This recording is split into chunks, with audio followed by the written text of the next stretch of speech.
Here's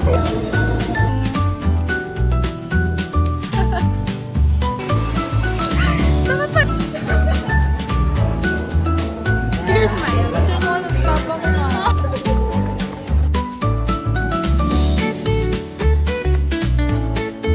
hindi pa na kayo.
Kami, kakagising ko lang, tapos hinila nila ako dito.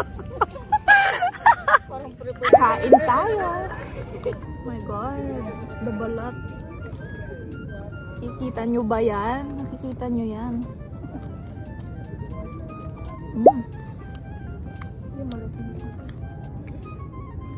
It's yummy, bro.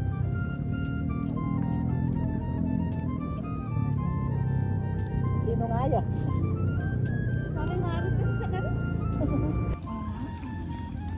Wow, picnic na picnic.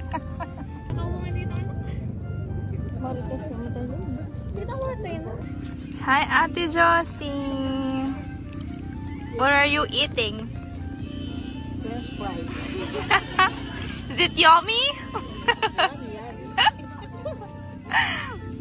Yeah, romanticizing life lang at CDC.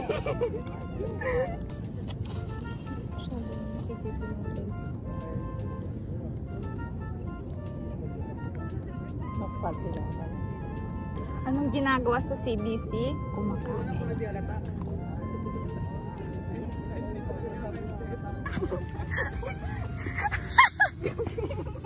Sayang kaya video.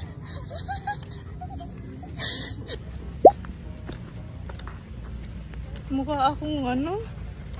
Mukha nang kakagising lang. Tara, dali.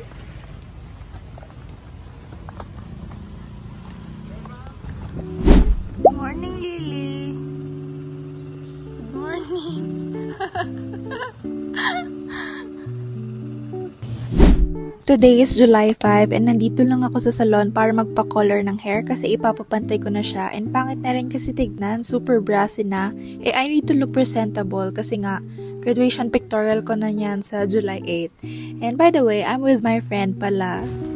Ano to? Ba't may doon mo yun? Lily, ano to? Open mo! Sirain! Ito sa akin. Yan pinagawa ni ate. Siya nag-design yan. Matchi tayo, matchi tayo. Tapos ito, natapos ko lang yan. Kaya bibigay ko sa'yo. Hindi mo man ako graduate. Meron ako ganito.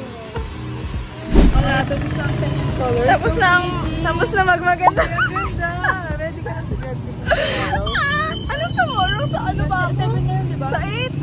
7 ngayon. Sa 8 ako. Bukas 6 ngayon. Ang 6 ngayon, di ba 7? Uuwi na ako, guys. Yung nag-vlog kanina kasi. Color. Maganda ba? Sure ka? Masaya ka? Oo, sobra yung pagkakablog. Tingnan mo. Saka pantay. Pag ako kasi nagkulay, hindi pantay-pantay. This is it, Pansit. Graduation pictorial ko na. And to be honest, sobrang kinakabahan ako. Kasi hello, ilang taon isasabit yung picture na yan sa dingding. So, dapat lang talaga. Pack na pack, diba? Like, slay. By the way, sa VSPS pala ako nagpabook ng grad pictorial ko. And yung package D nila yung kinuha ko. Which includes 3 layouts. And nauna ako sa Filipiniana. Grabe, wala akong masabi. Grabe yung pag-aasikaso nila sa akin, from makeup hanggang pictorial. Kahit nagkaroon pa ng konting problem, hindi ako iniwan, lalo na ni Miss Donna, yung nag-aasikaso sa akin dyan. Even nung yung layout ko is ayan, dun sa creative shot na. As in, inaasikaso niya pa rin ako, nire-retouch niya ako, inaayos niya yung buhok ko. Tapos yung mga photographer, sobrang friendly din nila. And even yung mga nag-a-assist, sobrang mafe-feel mo talaga na para kang VIP, ganon. Ang comfortable nila kasama. As in, tapos ayan, grabe, napakawalang hiya ni bakla. Talagang nag-slay-slay siya. I mean, 'di ba? Sulitin na natin, sayang yung binayad. And dito nga pala sa creative shot, ayan, tuturuan ka ng photographer na mag-post-post. Pero pwede ka rin namang magpakita ng mga sample shots na gusto mo, mga peg. Ganon, nasa sayo naman.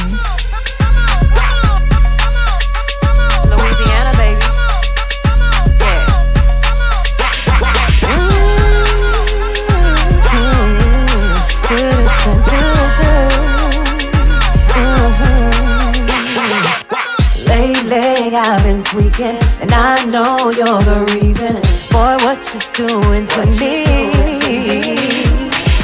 Fantasizing about you, can't see my life.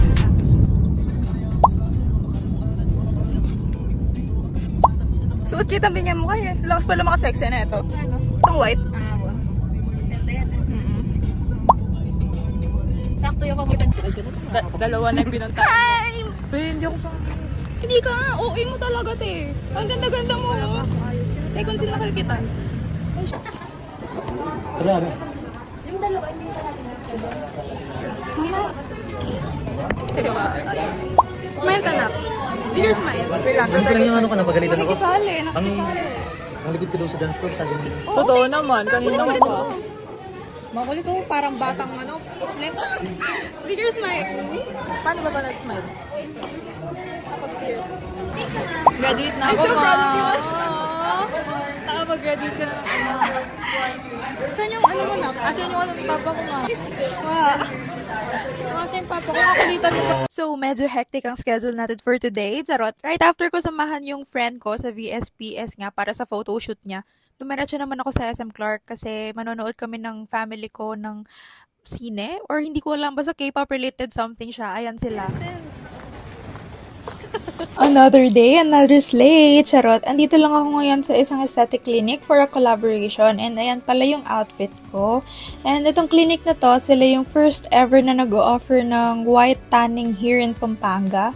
And pagkarating ko doon, in-assist nila ako, pinapasok nila ako sa comfort room, and binigay nila yung robe na yan para magpalit ako. Kasi yung procedure na gagawin is dapat wala kang suot na anything kapag nandun ka na sa loob ng machine kasi para maging pantay yung pagkakaputi mo. And ayan pala yung mga pinahid-pahid nila sa akin. Tapos, ayan, ito naman yung itsura ko nung before ako pumasok sa isang machine. And ayan yung itsura ng machine, by the way. Para siyang rocket ship, charot. Pero, ayan, for 10 minutes papasok ka dyan. And actually, medyo nakaka-relax, but at the same time, nakaka-overthink siya sa loob. And hindi pwede yung mga may trypophobia dito. After that procedure, ayan, pinaprepare na nila yung face mask na gagamitin para sa face ko. And ayan siya, mukha siyang pinalitadahan, charot. Tapos, alam nyo ba, sobrang sarap na ito sa balat. Like, ang lamig niya sa balat. Tapos, pagkaalis mo, para talagang ang ganda ng skin, glowing, ganon. Grabe pala ang work life, no? Nakakapagod. Say hello. Say hello to my coworker. Coworker. Na-degrade na. Demote. Yun lang, guys.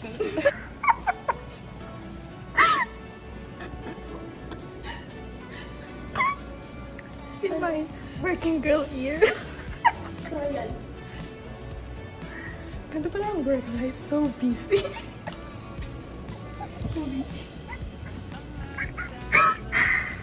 Okay, okay na to. Hanap ako. Easy good. Squad na natin. Hindi na babat. Paano pag sobra pala yung hindi nagpapat na lang.